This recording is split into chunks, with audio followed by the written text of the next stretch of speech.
Bonjour à tous et bienvenue dans Un livre dans l'oreille. Aujourd'hui, je vais vous parler des meilleurs podcasts d'histoires vraies incroyables, rien que ça.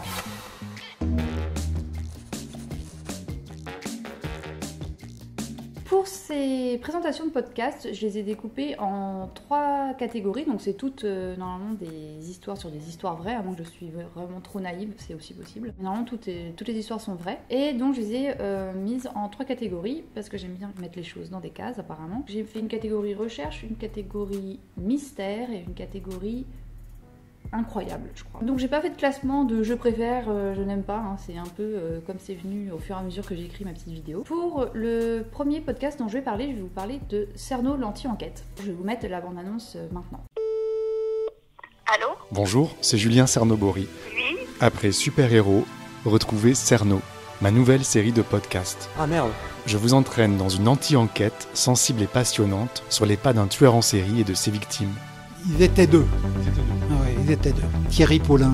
Jean-Thierry Mathurin. Il y a eu à une époque toute une série de meurtres. Crime presque de masse. Les anciens occupants de mon appartement m'ont raconté qu'un serial killer avait habité dans l'immeuble. Je me lance dans une enquête. Je rentre chez les gens, je vais voir les gens dans la rue. Il était fragile, il était perdu. Le tueur de vieilles dames a alimenté une véritable psychose.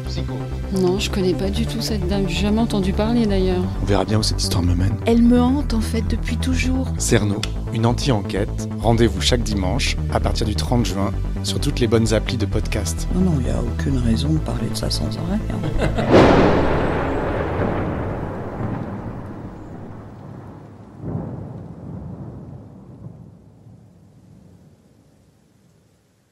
Donc Cerno l'anti-enquête, comme vous l'avez entendu, ça raconte l'histoire d'un homme qui a emménagé dans un immeuble où il y a eu 2 personnes, Thierry Paulin et Jean-Thierry Mathurin, qui ont été des tueurs en série de vieilles dames pour leur détrousser leur argent, mais sauf qu'ils faisaient preuve d'une violence assez extrême. Un peu intrigué par cette histoire, il décide de retourner sur les traces des victimes et notamment des attaquants. Donc il va se retrouver aller dans les rues où les personnes ont pu habiter et poser des questions des gens dans l'immeuble, etc.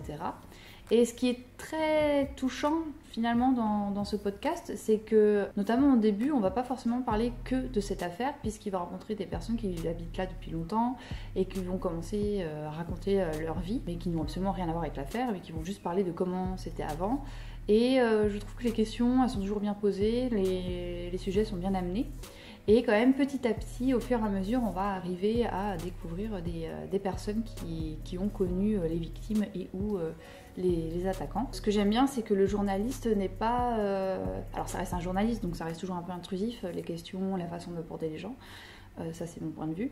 Mais lui il fait ça quand même assez en douceur, il assiste pas trop, mais il arrive quand même à obtenir les informations qu'il veut. C'est bien mené. Les épisodes durent entre 20 et 30 minutes, c'est assez rapide. La publication est très régulière et très fréquente, c'est à peu près toutes les semaines environ.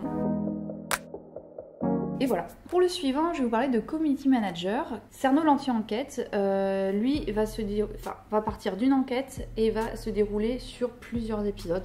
Tandis que Community Manager, lui, pour chaque épisode, il va parler d'un sujet en particulier. Une communauté se construit sur une histoire commune, ou un patrimoine commun, ou une culture commune, avec vous et vous ressemble. Et les membres de nos communautés vivent de manière presque animale. Guillaume Natas, bonjour. Vincent Malone, bonjour. De quoi allons-nous parler aujourd'hui ? Alors on va parler de la fanbase d'un groupe de musique. On va parler d'un groupe de fanbase de groupe ? Non, on va parler d'un groupe de fans d'un groupe de musique. On va se retrouver avec Guillaume Natas et Vincent Malone. J'ai eu énormément de mal à trouver Vincent Malone dans les noms. C'est Guillaume Natas qui a un hobby un peu particulier qui est d'aller sur les forums de personnes qui sont un peu obsédées par un sujet ou qui sont très passionnées par un sujet. Et voilà, il va observer comment ils se parlent entre eux, les conseils qu'ils peuvent se donner, etc. Puis après, lui, il en fait un rapport. Le fait qu'il y ait justement 2 personnes, c'est que ça donne une personne qui va être un peu naïve sur le sujet, qui va poser des questions, qui va remettre en question certaines habitudes, et Guillaume Natas, qui a été l'enquêteur, va lui essayer de répondre au mieux à ces questionnements, et aussi faire des interprétations sur le pourquoi du comment. C'est très rigolo souvent, franchement ça passe très très bien. Alors ils essayent d'être pas trop moqueurs, mais des fois on sent un petit fond de moquerie. Bon. Mais ça va, ça reste bienveillant dans l'ensemble, donc c'est pas du tout gênant. Ils vont parler de plusieurs sujets, donc sur les materneuses, il va y avoir un truc sur les fans d'Indochine, sur les fans de Disney, sur les sorcières. Tout un tas de sujets comme ça qui vont un peu sortir de l'ordinaire, tout en restant finalement assez proche de notions qu'on peut comprendre assez facilement. Les épisodes durent 20 à 30 minutes et la publication est assez irrégulière, moyennement fréquente. Pour la seconde catégorie mystère, on va parler d'In Tenebris.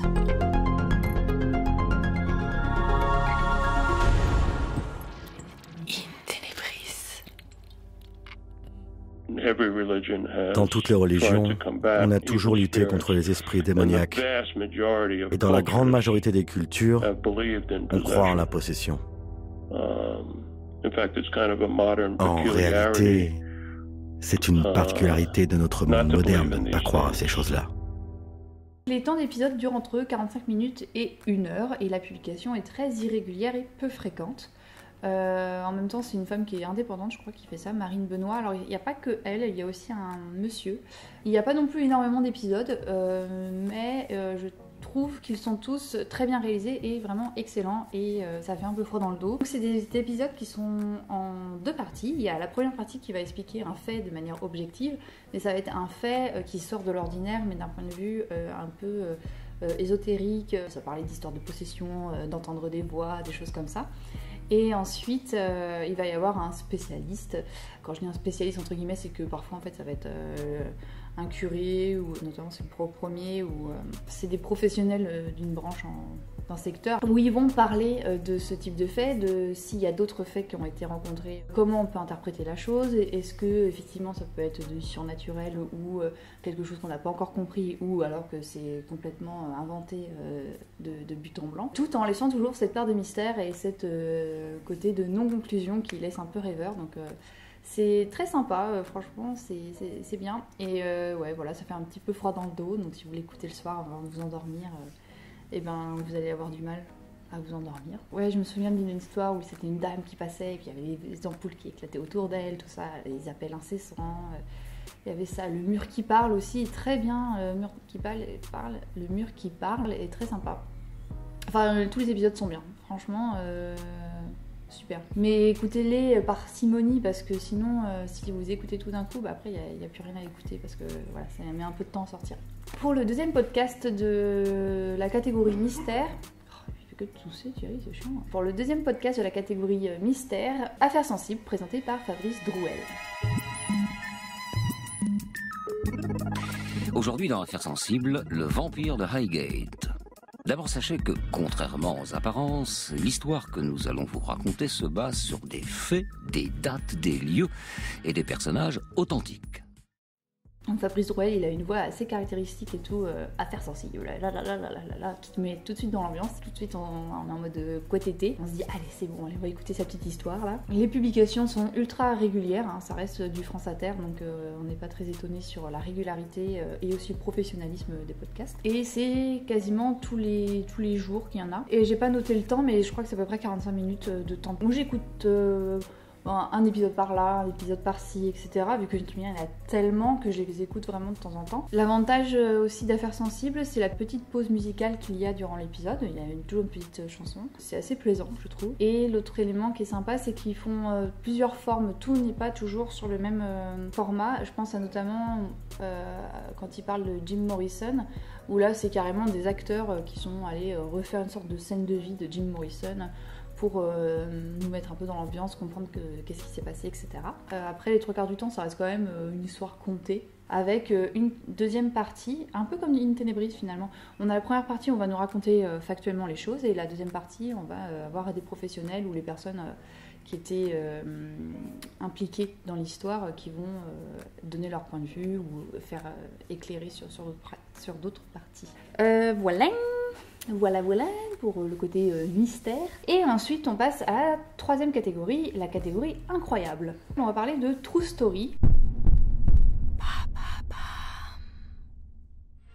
Un homme de 31 ans réalise une performance jamais égalée dans le monde de l'escalade.